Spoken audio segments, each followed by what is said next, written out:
2 तारीख का दिन भी बहुत विशेष है।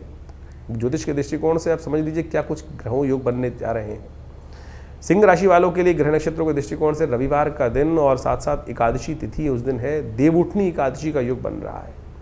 आपकी राशि के दृष्टिकोण से इस दिन गजकेसरी योग बनकर तैयार होगा, जो आपके लिए बहुत विशेष स्थिति को उत्पन्न करता दिखाई देगा। 2-3 दिन आपके लिए पॉजिटिव रिजल्ट्स लाने वाले दिखाई देते हैं। विश्वास जगाते हुए कार्य करने का प्रयास करेंगे तो अच्छा रहेगा। बस थोड़ी मनोमस्तिष्क में थोड़ा सोच समझ के बोलने का प्रयास करें। इन दिनों आपकी राशि के दृष्टिकोण से आपको सेटिस्फैक्शन नहीं रह पा रही है। थोड़ा सेटिस्फैक्शन रहते हुए बहुत ज़्यादा स्थिति ऐसी है कि बहुत चलायमान स्थिति चल रही है।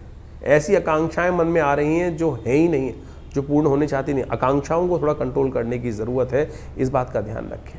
इस दिन शुक्र महाराज बहुत विशेष परिवर्तन की तरफ जा रहे हैं, अपने ही घर में प्रवेश करते दिखाई दे रहे हैं, जो आपके लिए बहुत सुंदर रहेगा।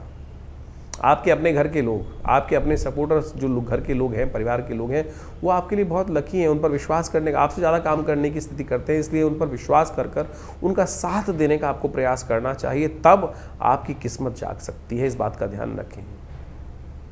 जो गाड़ी होती है ना, उसमें 4 चक्के 2 चक्के होते हैं।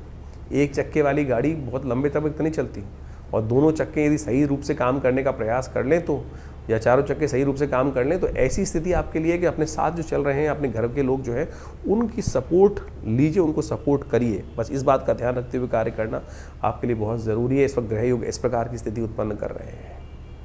इस दिन देवउठनी एकादशी है। भगवान विष्णु का सुंदर ढोल नगाड़ों के साथ, शंखनाद घंटेनाद के साथ उनको जगाया जाता है।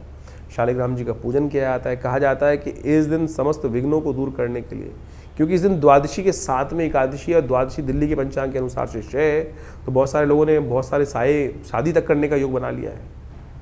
अशुभ है इस दिन, अनसूच साया शुभ नहीं है। इस बात का ध्यान रखें। यदि कुछ कर रहे हैं तो उसमें अवश्य काम कीजिएगा।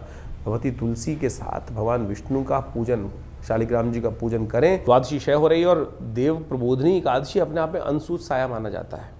बहुत लोग बिना किसी मुहूर्त को देखे भी शादी कर लेते हैं, क्योंकि अनसूच साया है। नए नए मुहूर्त करने का प्रयास कर लेते हैं, क्योंकि अनसूच साया की कैटेगरी में आता है। लेकिन इस बार सबसे पहले हम देव प्रबोधनी एकादशी का महत्व तो बताएंगे ही आपको, लेकिन एक बात समझ लीजिएगा, इस बार देवउठनी एकादशी भी द्वादशी क्षय है। क्षय तिथि पे कोई भी नया कार्य कभी आरंभ नहीं करना चाहिए, वो दोषयुक्त हो जाता है।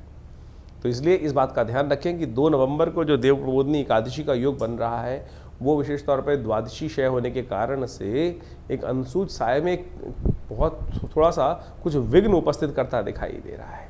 तो ऐसे में थोड़ा ध्यान रखते हुए कार्य करने की ज़रूरत रहेगी।